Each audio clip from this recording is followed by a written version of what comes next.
Feeling good, feeling great, feeling good. How are you? Welcome into Timeline T. I'm your host, D. Sam D, aka Sam Duzme Jr. As I said, we're multi-streaming today, streaming live here on YouTube and on the Elon app at the Sam D Podcast, all one word. Have not been able to drop a pod, so I figured let me give the at the Sam D Podcast channel some love.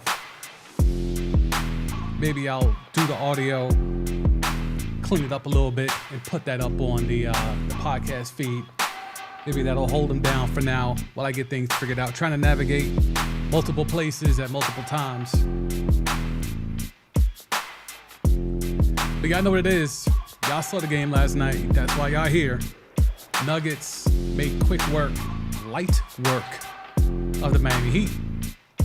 Kind of talked that through yesterday.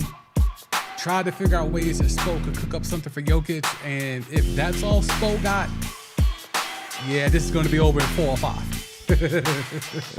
Ain't going to be too much for your man's Jimmy to do. 2 free throws as a team or not, doesn't matter. Free throw disparity does not matter. When you got Jokic with a light triple-dub, you got Jamal Murray, didn't even get into his bag too crazy, but still gave you 26 with 10 dimes. You got Aaron Gordon for a quarter, looking like peak Aaron Gordon back in Orlando. And Michael Porter doing a double-double and also getting some blocks. As Mark Jackson correctly pointed out, Michael Porter Jr. slowly getting better defensively. We know he's a bucket. We know he's been through a lot with the multiple back surgeries and everything with that. But if he can take the next level defensively, I mean, just goes to show, why did the Knicks take Kevin Knox over him? Because it's the Knicks. Okay. Adam Silver, I'm pretty sure y'all saw that too, has some real strong things to say about Ja Morant. We'll touch on that. How much of a suspension is Ja Morant going to get? Because with the way that Adam Silver spoke, it sounds like it ain't gonna be no 20 games. The way that he gave it up, the stern type of talking he did in this little clip that was circulating, that don't sound like no 20 piece. That sounds like a 50 burger. That sounds like a 50 burger coming for your man's Ja Wick. So we'll see how that goes. Also, Frank Vogel is back. What do we think about that? Does it mean anything? Kevin Durant sign off on that? D-Book sign off on that? Again, how come Earl Watson can't ever get another chance? Like, ever? Like, what did he do? Is there a Mark Jackson thing on the low that we don't know about? Like, we know why Mark Jackson's never going to get a shot again. He wore it with his chest. Did Earl Watson do anything? The only thing that we know about Earl Watson is that he tricked it off with Joy Taylor. That's all we know. Allegedly. Anyway, let's get right into it. Nuggets take game 1. Welcome to those who are checking it out. The stream today on the at the CMD podcast feed on the Elon app, aka Twitter. Salute to those. Just want to make sure that it's up and running. Give me one quick sec. Just want to make sure it looks like it. Okay. Yep, we're good over there. All right, cool. Sounds good. Looks good. Dope. All right, so Nuggets take game 1. Let's go ahead. Y'all know how we do. Let's jump right into the screen. All right. So Jokic, again, a light triple-dub, 27, 14, and 10.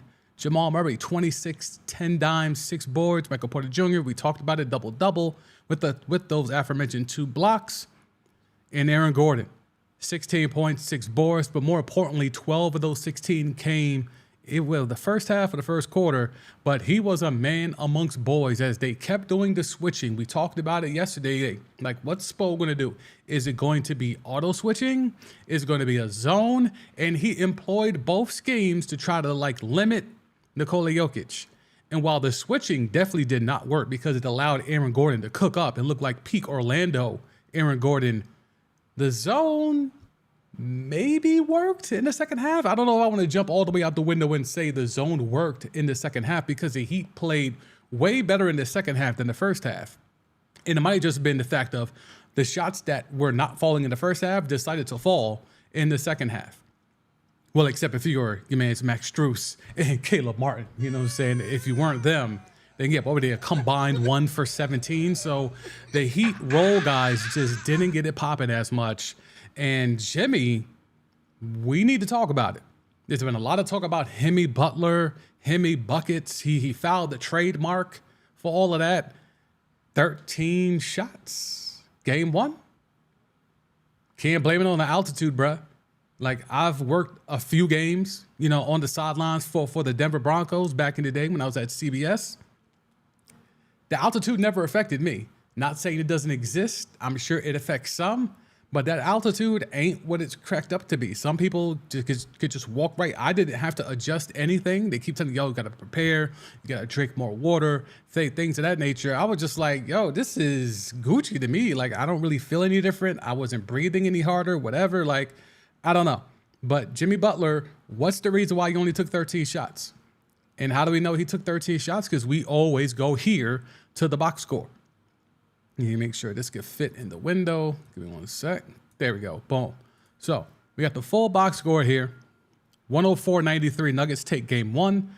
You know, for those who watched it, to me, just like the Celtics game against the Heat in game 7 was decided in the first quarter, this game to me was decided in the first half. The fact that the Nuggets were able to run away and hide and then coast in the second half, despite a good fourth quarter by the Heat, really just goes to show how easy this series could be for the Denver Nuggets. They let Bam Adebayo get all the shots he wanted, and they couldn't care less what that man did. 25 shots. When have you ever known Bam Adebayo to take 25-plus shots?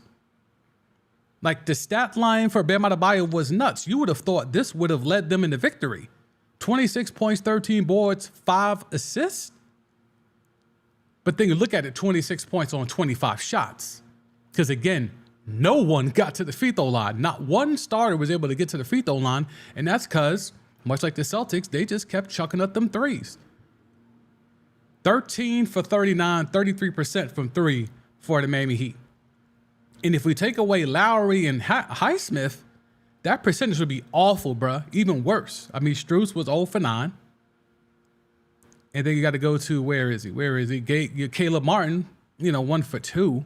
But you're looking at all the guys, Duncan Robinson. So if you add in Duncan Robinson to 0 for 14, yeah. If you add in Caleb Martin, Max Strus, and Cody and Duncan Robinson, that's 2 for 17, bruh. For the undrafted Heat code, the guys personify Heat culture. 2 for 17. Now, role players play better at home, but we didn't hear all that when they went on the road at game 7 and your man's Duncan Robinson was holding his ear up to the Boston crowd. That narrative went out the window. So we can't kill that narrative and say it doesn't exist then and now in game 1 when they get thoroughly blown out, despite what the final score says. Well, he just had a bad game. No. If he's a role player holding his ear up to the crowd in game 7 at Boston, talking his shit, then he needs to stand 10 toes down and talk about how him, Strus, and Caleb Martin, the guys that personify this Heat culture, undrafted guys, whatever, 2 for 17, talk about it. And I have a bunch of post-game sound we'll be able to tap into and get into.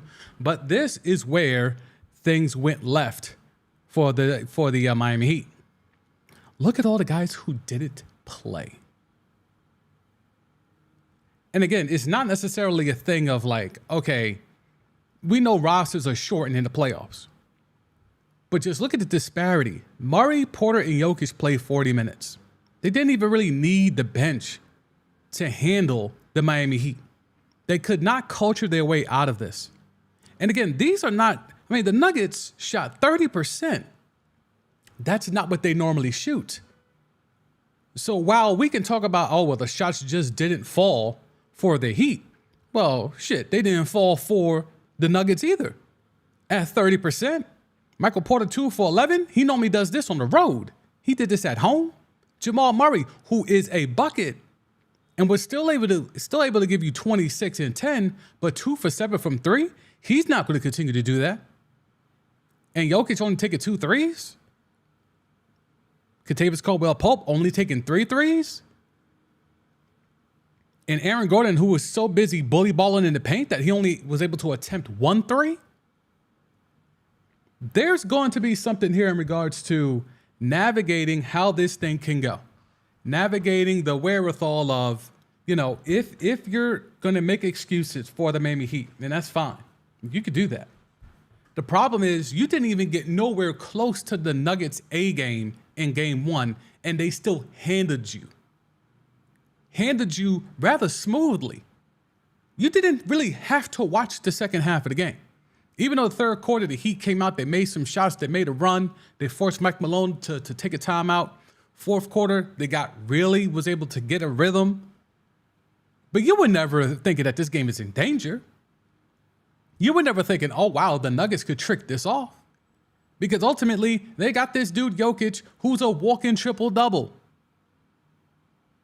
Now, when Rusty averaged a triple-double, it was just amazing to see him consistently do the triple-doubles because it included rebounds. But with Jokic, it's a different type of amazing because it always has to include the assists for him. He's never going to get 10 blocks. He's never going to get 10 steals. It's always going to be points, rebounds, assists. And as a footer, you might think, well, occasionally he could get some blocks. But no, it's not that. It's going to be 14 dimes. And then he throws in 10 boards. And then you got Michael Porter attacking the glass. And I talked about this yesterday. The size is going to be a factor. The Heat don't have no size. They're just a bunch of wings. They're literally a bunch of wings. Even when they're fully healthy. Because, you hear this talk about they're not healthy. Tyler Hero's a wing. Bam Adebayo is your best big, and he's not even truly a big. So the Nuggets are in a prime position where they did not shoot the 3 ball well, and they had a cakewalk at the crib. Again, if you're Eric Spoelstra, you played the zone, you learned your lesson in the first half to stop the auto switching because Gabe Vincent ended up way too much guarding Aaron Gordon. And Aaron Gordon did what he's supposed to do and bully balled him. Let's go ahead and get the box score for the first quarter. On that auto switch, your man's Aaron Gordon, 12 points. 12 points, bully ball. And let's get that shot chart. Let's go ahead and get that shot chart and show you where all those shots came from for Aaron Gordon in the first quarter. First quarter. Where is he? Aaron Gordon. Dog, look at this. Look at this. Look at where it is. Look at where the shots are. That's what happens when you auto switch. That right there is what happens when you auto switch and you have a guard on a big. And that big knows what to do when he's switched off on by a little. If you're a big and you got a guard a little on you, you do this. You bully ball them in the paint. This corner 3 was whatever, right? And even this was wide open. He probably could have hit that, but it really didn't matter. Right here is where he went to work. When you could do this, and there's no stopping for that because they're too busy up top doubling Jokic or switching off of Jokic, and Aaron Gordon is stuck with a mouse in the house. Mouse in the house, barbecue chicken, eat your breakfast. Make sure to finish your breakfast, and that's what Aaron Gordon did. Six buckets in close. And this is just in the first quarter. And it was bad. It was like blatantly bad. And Eric Spoelstra, a guy that, with his seventh run? Yeah, his 7th run through the conference finals. And this is now his 5th?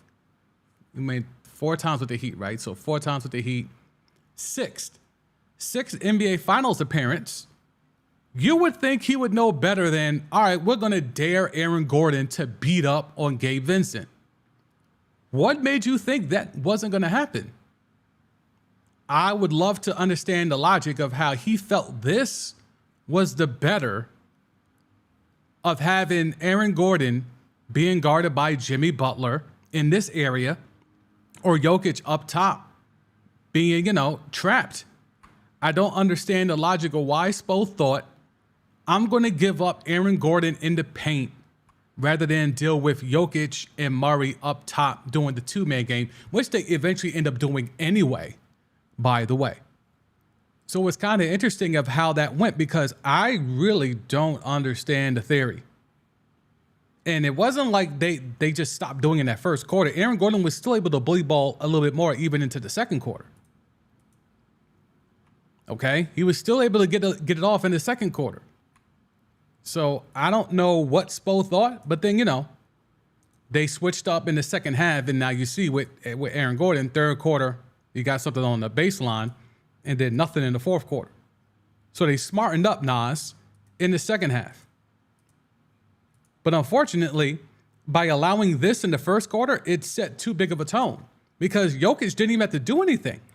Jamal Murray didn't even have to do anything. They just kept taking these easy buckets from Aaron Gordon and coasted to a big lead.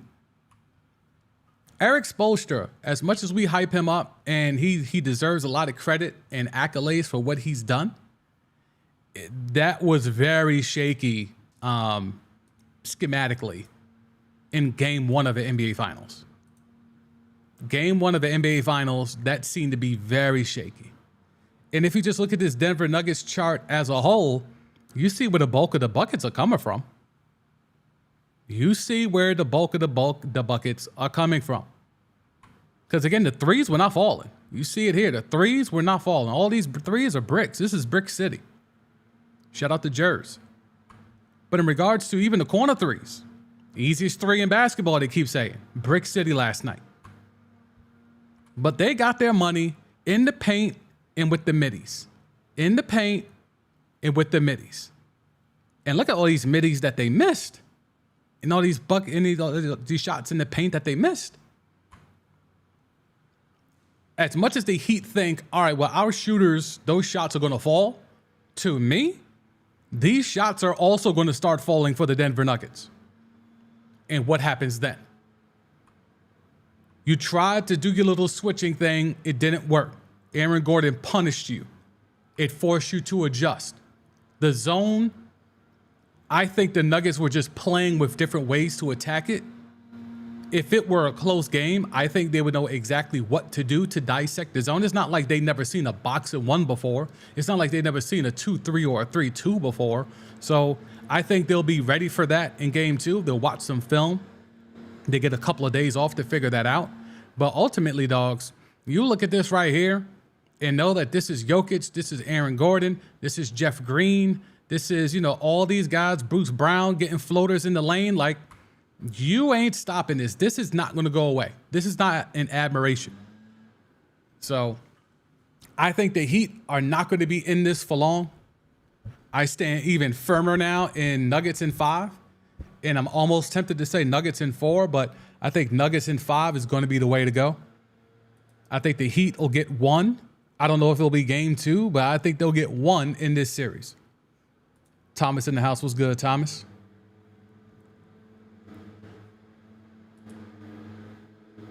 Nuggets looking like they are the better team. Yeah, I mean, even before game 1, we knew that, right? It was more of, could Spo cook something up? And I was asking the question on the Elon app last night, and I was like, if this is all Spo got, this is a wrap. Like, is he going to have his real game plan in game 2?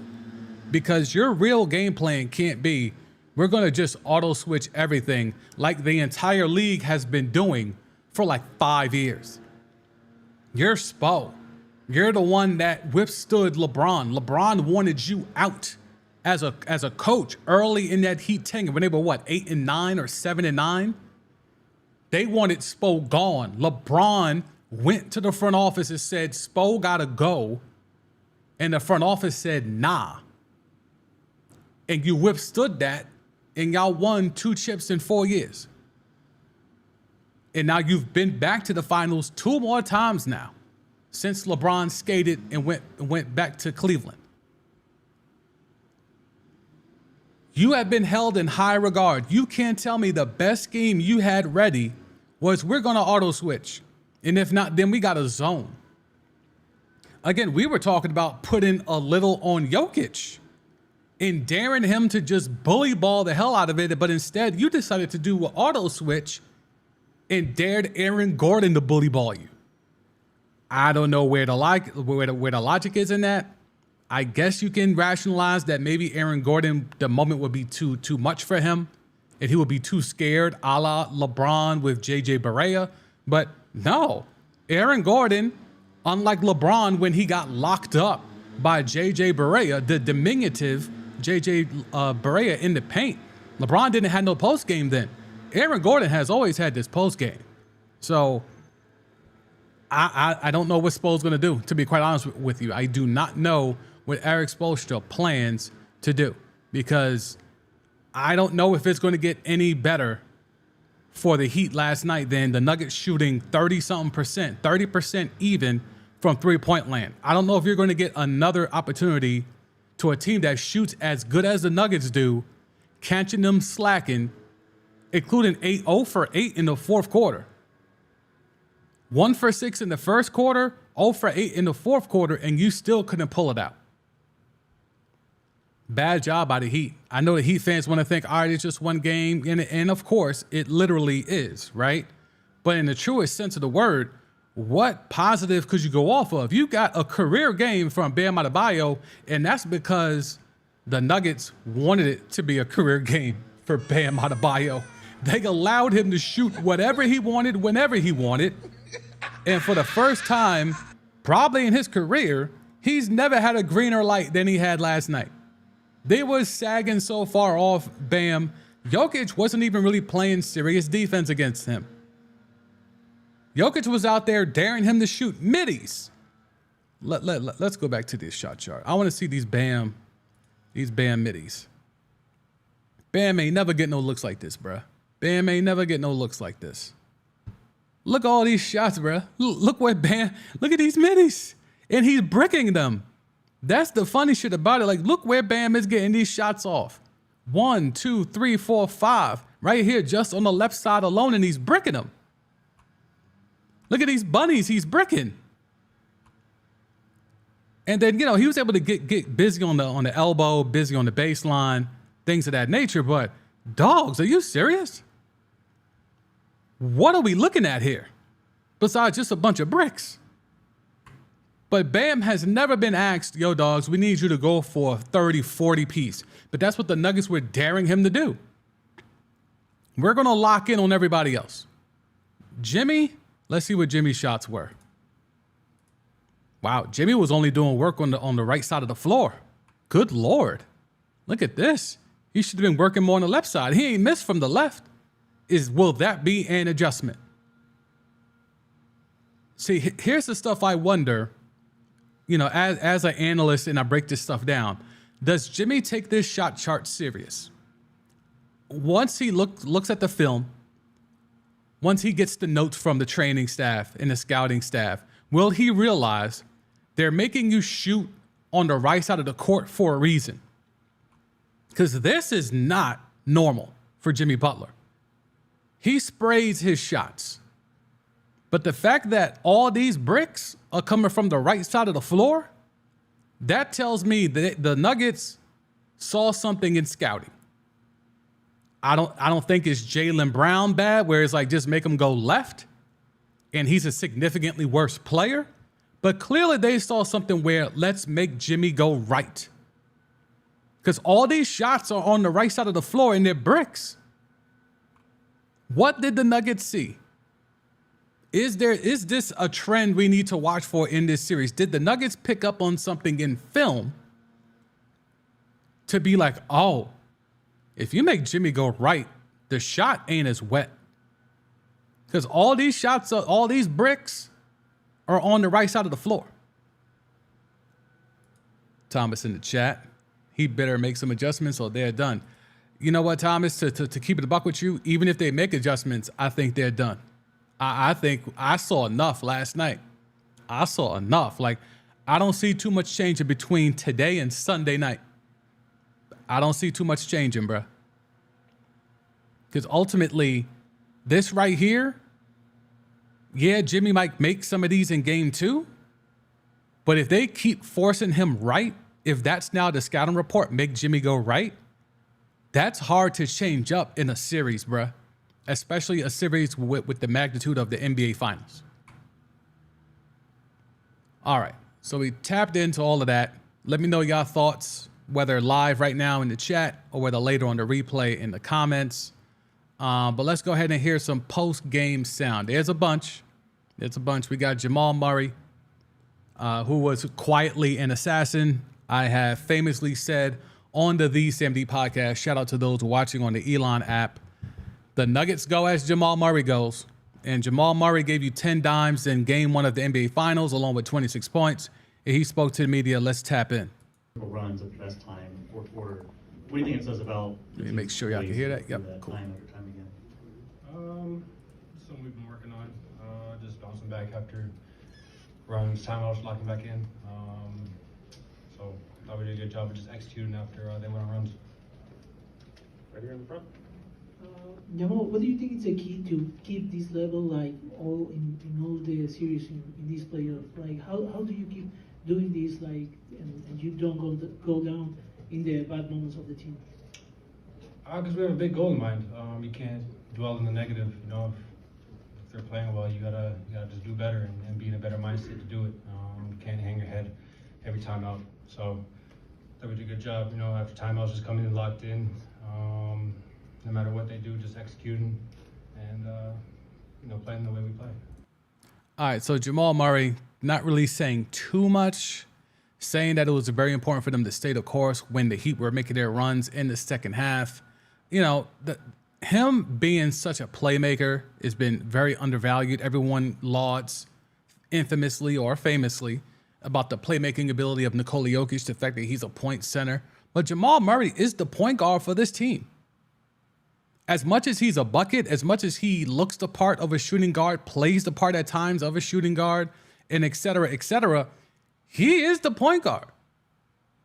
And 10 dimes last night, now that's an admiration. He's not going to, it will be amazing if he finds a way to average a double-double this whole series and include with the assist. But the fact that he could do that in game 1 of the NBA Finals against a defense that's known to be difficult, known to be tough, like the Miami Heat, that's hella impressive, bro. Hella impressive.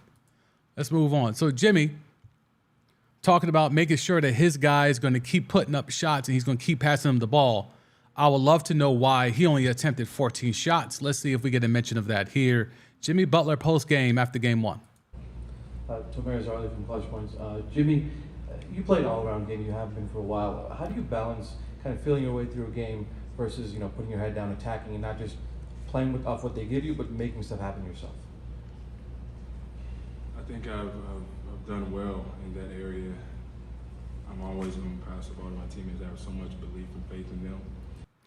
That may be true, Jimmy, but game 1, when Aaron Gordon is big balling, your man's right next to you, Gabe Vincent, you cannot just take 14 shots. All of this shit is cool about passing to your teammates in team ball. I'm always going to look for my teammates and you're talking that LeBron bullshit, but nah, dogs. Game 1, 14 shots, and you're out here trademarking Hemi Butler and Hemi buckets?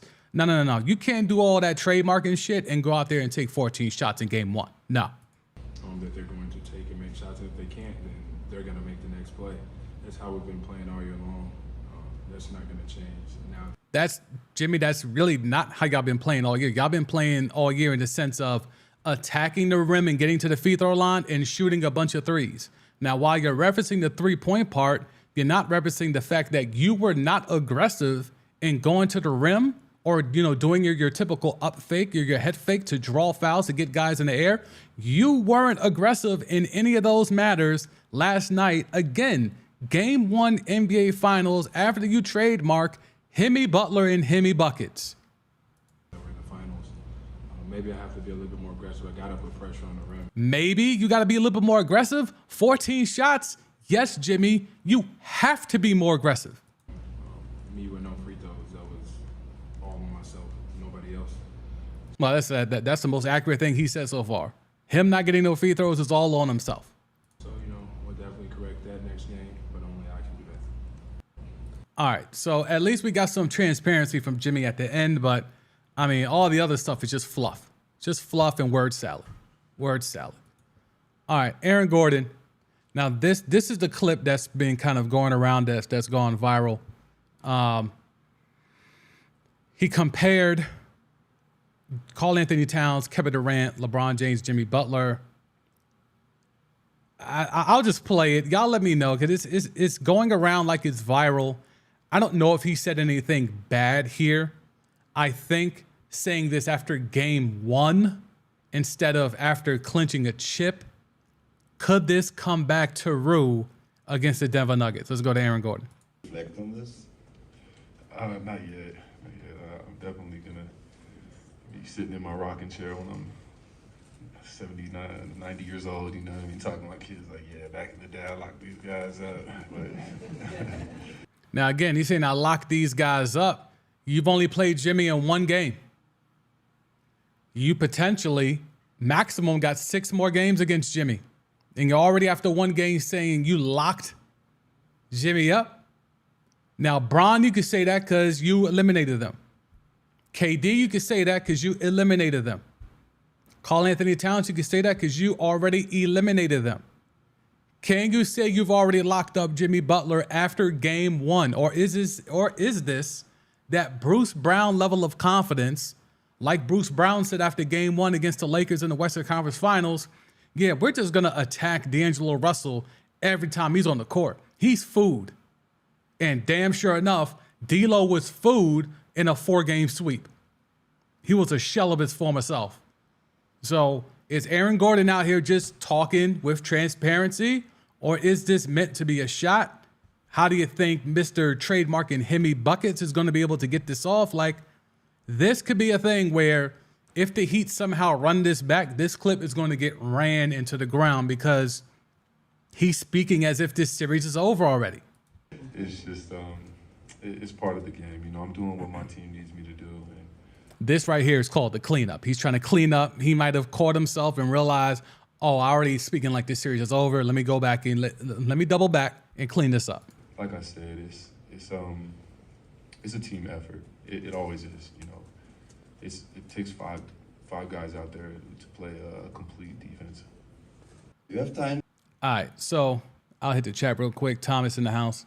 They let Bam cook, but need Jimmy to do his thing if they have a chance. Yeah, that's big facts. And at least Jimmy admitted that in that clip we just played. At least Jimmy is admitting he needs to be more aggressive because you can't talk all this talk and trademark certain things and you take 14 shots. I don't want to hear about what you're trademarking. I don't want to hear about the coffee brand you started. I don't want to hear about all the business ventures when in your main job where you get the bulk of your bread that leads to all these other ventures, you're out here passive aggressive in game one.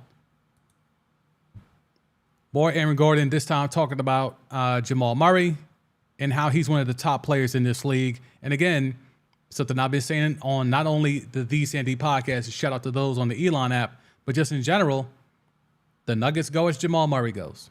Do you think he's kind of just proven this entire season and this postseason specifically coming back? I don't know what's up with the shaky camera work here, but we'll rock with it. Well, Blue Arrow, one of the best guards in the league.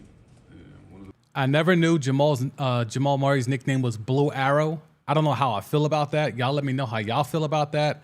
I don't know what it means. Is that a Canadian thing? I know he's from up that way.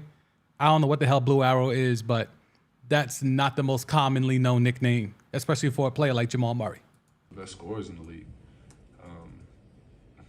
He has a way about him. He has a discipline about him that when he's locked in, when he's engaged, he's up there with the best players in the world.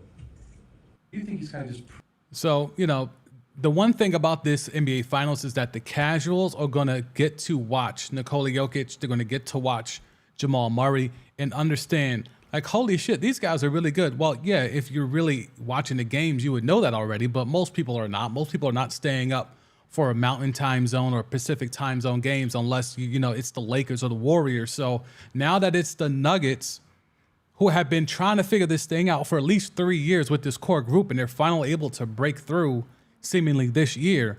Now the casuals will be put on notice like, oh, Nikola Jokic is really special. Those 2 MVPs weren't a fluke. Maybe he should have won a 3rd straight. And now they're getting exposed to Jamal Murray where, oh, I only thought Devin Booker was the best shooting guard in the league. Well, now here's Jamal Murray. And in regards to the free throw difference, the Heat only took 2 free throws compared to 20 for the Denver Nuggets. And the reporter, he claimed he wasn't trying to get Bam in trouble here, but he wanted Bam to talk about the free throw disparity.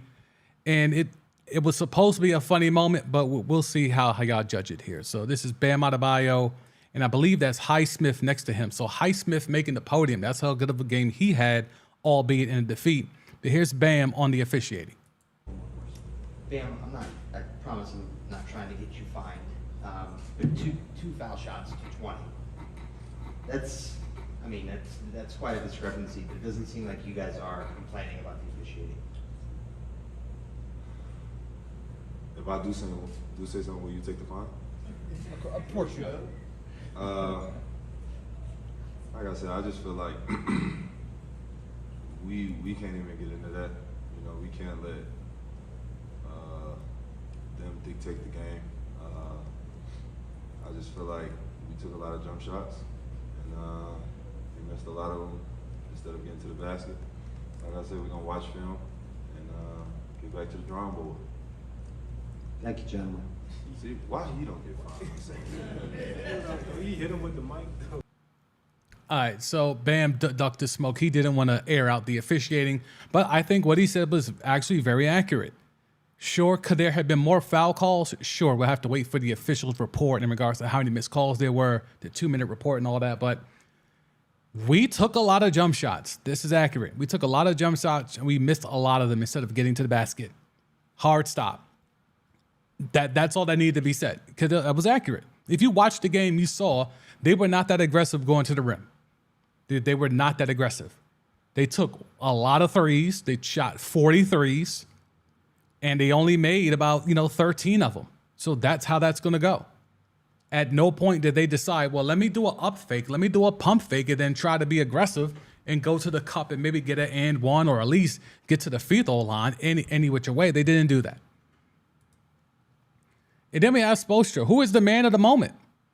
And, talking about his guys that struggled last night, Strus and Caleb Martin combining for 1 of 17. And if you combine them with Duncan Robinson, they were 2 of 17 from 3. He says that his guys are fine and that he's not worried about that. I'm sure he's more worried about his defensive scheme, but here is Erik Spoelstra talking about the shooting and how they're going to rebound from it. Oh, they're fine. I mean, they're not going to get sick at sea. If they're shooters, you're not always going to be able to make all the shots that you want.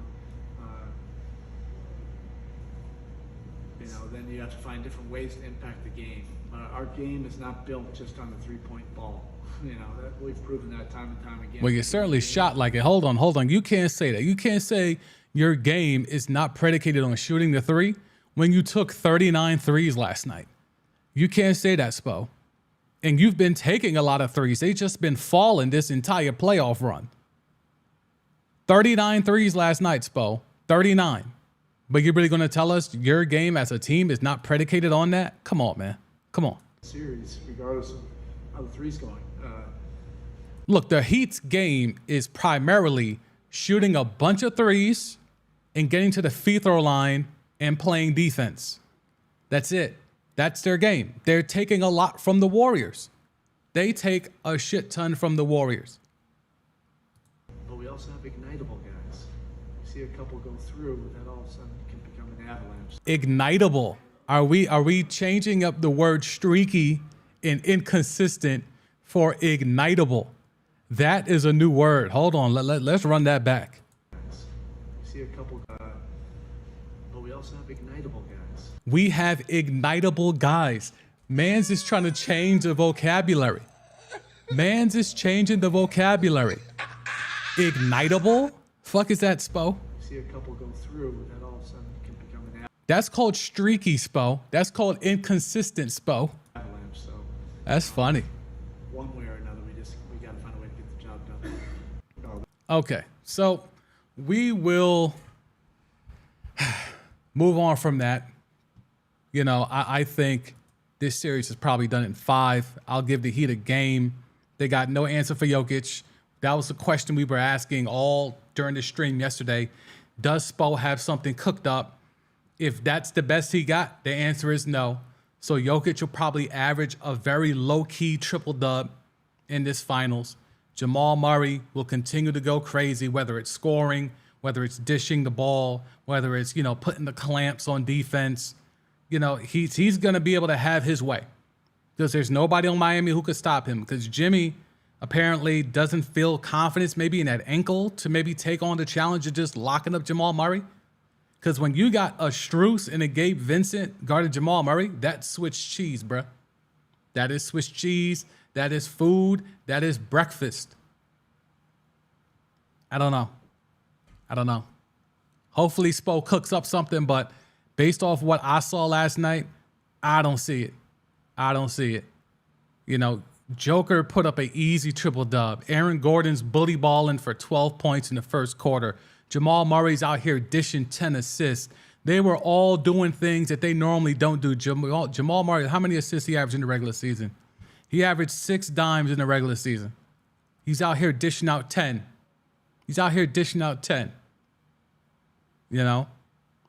And he's giving you 25. He averaged 20. And he shot horribly. The Nuggets as a team. Can we get Nuggets team stats? Let's see where we at. Let's get Nuggets team stats. They shot 30% from 3. That is not how they normally shoot. Let's see. 3. Team, they take the one of the attempts. Phil. They shoot 38% from 3. They shot 29 in game 1, and they still won easily. Come on, dogs. Stop it. Salute to Popeye Jones. Did not know he was on the bench there. Salute to Popeye. Popeye might be out here getting a ring. He got a ring with the Mavericks too, right? Popeye Jones out here.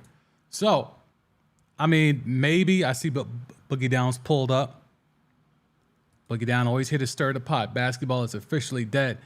I'm going to guess he's saying that because he finally got a chance to tap in and watch Joker get an easy triple dub last night. Boogie Down ratings will plummet from now going forward. Allegedly the ratings been plummeting, right? Steph tried to save it last year, so maybe the numbers ticked up just a wee bit, but the ratings, because of, it's not necessarily disinterest in the game of basketball, it's because streaming. Everything is streaming. And let's keep it a buck. Pirated streams is a real thing. Couldn't pirate nothing back in the day. You couldn't bootleg nothing when Jordan and the Bulls were playing. So yeah, those numbers were astronomical because you had to tap in to NBC. Or back in the day when it was Lakers Celtics on CBS. But now that it's on ABC and, they're doing little things with ESPN, second screen experiences with Friday Smith, now you can go ahead and pirate an ESPN stream. You can go ahead and pirate an ABC stream. So yeah, ratings will be down. Only the NFL is able to find a way to have their ratings not plummet. And I can tell you for a fact, NFL is pirated to hell. Those red zone streams be going up every Sunday. But for some reason, the NFL's ratings just keep on rising at astronomical rates year after year after year. Anywho, so we'll slide off that. Let me see if I can find the Ja stuff. My window closed on me. Let me get the Ja stuff up. Adam Silver on Ja Morant. That was another storyline that was big. I don't know what's going to happen with Ja, but based off the tone in Adam Silver's voice, it ain't looking good for Ja Morant. And, he might have worn out his welcome. But, yeah, it's a problem. So we will go to Adam Silver. Let's see. Adam Silver. Pull this up. They have a decision. It will be announced after the NBA Finals. But the key here is that they have uncovered additional information on Ja. So let's hear from Adam Silver. So in assessing what discipline is appropriate, if that's the case, we look at both the history of prior acts, but then we look at the individual player's history as well. And so that, and the seriousness, of course, of the conduct. So those are all things that get factored. How come you didn't, hey Adam, how come you didn't worry about the seriousness of the conduct with the multiple events before the strip club? You suspended Ja Morant because of him waving a tool in the strip club.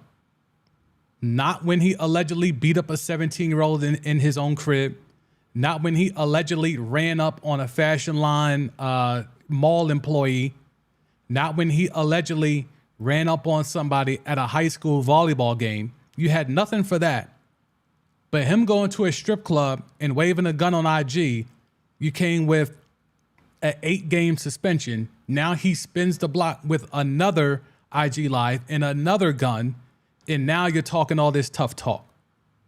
Maybe if you would have came down with the hammer after the 3 alleged incidents prior to the first IG gun incident, maybe we're not here right now, Adam Silver. It's not an exact science. It comes down to judgment at the end of the day on the part of me and my colleagues in the league office. In terms of the timing, we've uncovered a fair amount of additional information. I think Additional information, bro, we need to know what that is. We need to know what that is. For him to have this type of, for him to kind of tease it like that, we know it's going to come out. We know it's going to be Shams, Woj, all the usual suspects are going to be out here. Chris Haynes, all those guys are going to be leaking it. But what's the additional information on Ja? Is there more guns? More IG Lives? Was he having private IG Lives, waving more tools? Like, I don't understand. Additional information? Is this additional information the information of the 3 incidents I just referenced that were widely known to the public? Like, is there more incidents? Is there more 17-year-olds that he beat up in his backyard? Bruh. Since I was still asked about the situation, I would say we probably could have brought it to a head now, but we made the decision, and I believe the Players Association agrees with us, that it would be unfair to... Dog, they took it to the Players Association already.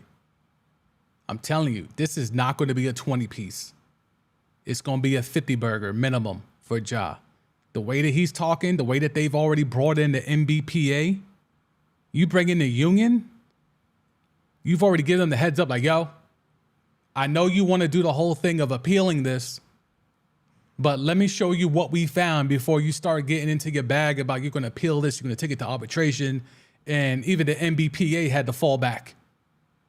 So if the MBPA falls back, when your union falls back, it's because you're dead to rights and they can't fight for you. Trust me, as someone who has been a union rep, if I can't fight for you, it's because they got you dead to rights and they showed me the evidence. These players and these teams in the middle of the series to announce the results of that investigation. And given that we're, of course, in the off season, he has now been suspended by the Memphis Grizzlies indefinitely, and so nothing would have changed anyway in the next few weeks. It seemed better to park that at the moment, at least any public. So basically, they're going to hold it until the finals are done. Shortly after the conclusion of the finals. Shortly after the finals concluded. Like, how soon? Like, are they going to hand out the Larry O.B., and then we're going to get a Woj bomb while Jokic is holding up the finals MVP trophy? Like, how soon after the NBA finals conclude are we going to get this Ja bomb dropped on us? Because clearly they can't wait to get this out. They can't wait. But they don't want this to interrupt the crowning of Nikola Jokic, the crowning of the Denver Nuggets. So the fact that they're going to wait and there's been no leaks yet. Where's Woj? Woj knows already. Shams knows already. The top guys know already. Who's going to be the one to step out there? Like, this isn't like working for NFL Network. So if you're hired by the NBA, if you're hired by the NFL, you can't leak NFL stuff if they don't want you to leak it. All these guys, Shams works for the, ESPN. Now they have a partnership with the NBA. So while his checks don't directly come from the NBA, still kind of sort of does. Same thing with Shams. Does his checks don't say NBA, but he covers the NBA and he has league sources, and he needs to keep those league sources to continue to do his job well. Who's going to be the one to leak it, though? Or will everyone play nice until the NBA Finals is over? I really don't know why. Like, why someone won't just leak it? Because I don't believe it's only Woj and Shams that have all the information. Woj and Shams are not the only two people in this industry that have, information on the NBA. There's tons of guys. Mark Stein has a Substack. Mark Stein is a former guy, is a former ESPN guy, a former New York Times guy. He's got connects. He knows people in the league offices. Put that on the Substack. You want to drive your subscribers up? Put that shit on the Substack. People are running droves to go get that tea. But will they do it? Will they do it?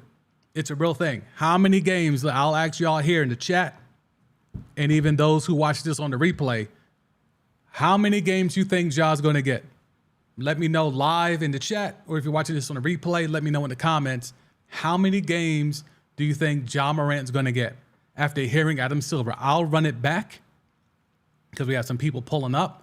But with Ja Morant out here and they uncovered additional information and the tone in Adam Silver's voice, this is not a man who talks, sternly. He talks very softly. Listen to the tone in Adam Silver's voice. He is not for play right now, especially when it comes to Ja Morant and these guns. So in assessing what discipline is appropriate, if that's the case, we look at both the history of prior acts, but then we look at the individual player's history as well. And so and the seriousness, of course, of the conduct. So those are all things that get factored. It's not an exact science. It comes down to judgment at the end of the day on the part of me and my colleagues in the league office. In terms of the timing, we've uncovered a fair amount. A fair amount Of additional information. I think since I was still asked about the situation, we've uncovered a fair amount of additional information. I think since I was still asked about the situation. So understand what he's saying. They have uncovered a fair amount of additional information since he was last asked about it. So it's not just the one time with the gun the second time. So it's not just the second IG Live. There's more. We've uncovered a fair amount of additional information. I think since I was still Facts, Thomas. the situation, I would say we probably could have brought it to a head now, but we made the decision, and I believe the Players Association agrees with us that it would be unfair to these players and these teams. In the middle of this They got the series to Players Union announce the behind results them. of that investigation. Ja, it's over, Given bro. that we're, of course, in the off season, he has now been suspended by the Memphis Grizzlies indefinitely, and so nothing would have changed anyway in the next few weeks. It seemed better to park that at the moment, at least any public announcement. And my sense now is that shortly after the conclusion of the finals, All right, so look, when it comes to Ja, here's the deal, right? They let you skate on the first one. They ignored the thing with the Pacers. They ignored that. They banned your mans from the Memphis arena, though. So that was a little pow-pow on the wrist. They ignored the 3 incidents that I broke down where there's legitimate reporting on, including the 17-year-old who went to the police and they recorded it with the body cam of his account of what happened. Like, this isn't just hearsay. There's been actual reporting, actual police reports filed of what Ja Morant allegedly has been a part of. Multiple incidents. You skated on all of that. Then you went too far, apparently, by waving a gun in a strip club on IG Live. Cool. They allowed you to use mental health to skate. They weaponized the public's feeling of now being aware of mental health. They used that for you to be able to skate. You kept your Nike deal. You kept your Powerade sponsorship. You've kept all the stuff. You haven't really lost anything. You've took some name recognition hits, but you haven't lost any real bread outside of not being able to be all NBA. So you already lost about 39 mil. But you're still almost 200 M's up at 23 years old. Then you go out here and you weaponize mental health. You go out here and they give you an 8-game suspension, but they go out here, they give you an 8-game suspension. But because you're such a star and your Q rating is so high, they walk that back down to just 2 games because they need you in the playoffs. They need your name to be attached to your team in the playoffs. So you get that off. You get eliminated, and within weeks, you would do the same shit again? You went to Adam Silver. You clearly lied to him. Y'all cooked up this scheme. You cooked up the mental health angle. You cooked up the Jalen Rose interview. Only to do the same shit again? Nah, bruh. This man right here, he about to drop his nuts. He about to drop his nuts, and you're going to be the reason why. Players have been skating because Adam Silver is player first. That shit ends now, and it's going to be purely because of Ja Morant going to the league office, lying to the commissioner, and doing this same exact thing he was called to task for within a month of speaking to the commissioner. So now you're going to get a different Adam Silver, I believe, from here on out. And Ja Morant is the catalyst for that. It's going to be crazy. Let's see what y'all saying here in the chat. Okay, Tom is saying 40 or more. I agree. I'm willing to go 50. I think he gets a 50 piece. I think he gets a 50 burger. Because the initial thought was, all right, maybe 20 some odd games. But if we remember Artest and what he got, I think they're going to liken this to Artest and give him a 50 piece. It could be more. Who knows? But the strong wording from Adam Silver, the way that the Blue Check boys have kind of teased it like, yo, when it comes down, it's going to be real. So that to me means more than 20 games. Because if you can leverage 8 games down to 2, you can leverage 20 games down to, 10. But the fact that the Blue Check boys and girls are all saying like, no, it's different this time. That to me says half a season. And if you're going half a season, it could be 40, like Thomas is saying, 40 or more. I'm willing to go a little bit more and say it's going to be a 50 burger. So we'll see what happens with Ja Morant there. But man, to be so young, 23 years old, even with losing 39 mil, you're still 200 M's up, 190 some odd M's up. And that's not even counting the Nike money, the Powerade money, and the other endorsement money. Just purely on your salary, you're 190 some odd millions up. And then you trick it off because a 17-year-old checked the ball too hard for you, checked the ball too hard to you in your backyard. Come on, bro. Come on, man. All right. Frank Vogel is back. I know y'all missed him. I know y'all were wondering where he was.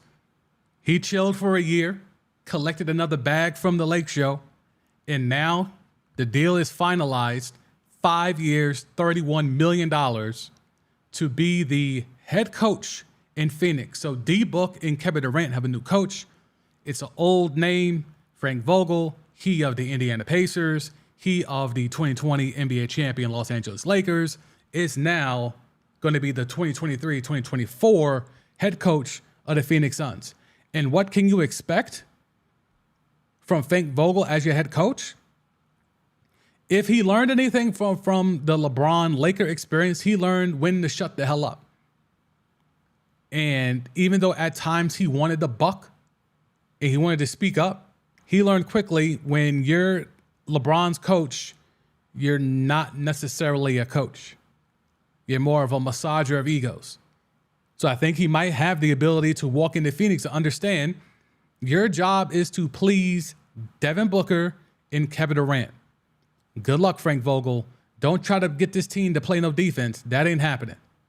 That ain't happening. You have no depth, and there's really no way around building depth on that roster with all the contracts. They got the point fraud locked in. Half his money is guaranteed. I believe they have until the end of the month to guarantee it in full, but right now it's only half guaranteed. So there's a lot of things here. The DeAndre Ayton thing is still a viable option in terms of maybe moving on from him, but good luck trying to get equal value for him. So the Suns, as much as when they got Kevin Durant, everyone thought, oh, that's a chip. And then we saw it crumble because, wow, they have no depth. Well, of course, they had to trade all their depth to get Kevin Durant. We were saying that when the trade happened, but it took the casuals to see it in the playoff series against Denver to be like, oh, yeah, they literally just have the 4 stars. And again, point fraud is loosely a star. But in terms of the 3 and 8, they really just have 2.5 stars. The point fraud is a quarter star, and DeAndre Ayton is a quarter star, so they make up half a star. And then you got Devin Booker and Kevin Durant, who are clear stars. So 2.25 stars out of 4 players, and then your bench is Basura. Yes, that equals a exit in the second round. So Frank Vogel gets a bag. So again, let's compare. Monty Williams gets fired from Phoenix, cashes out for $12 million a year to go to Detroit. Now we got Frank Vogel replacing Monty Williams. He gets only, and yes, I'll use the term only a 5-year, $31 million contract. So that's about what? A little bit over $6 million a year. So Monty Williams gets double that to go to Detroit to deal with Killian Hayes. Meanwhile, the stress of having to coach Devin Booker and Kevin Durant and potentially the point fraud and maybe even DeAndre Ayton, he only gets $6 million to deal with that. Good luck, Frank Vogel. Hope you like Scottsdale. All right, let's see what we got here before we wrap it up.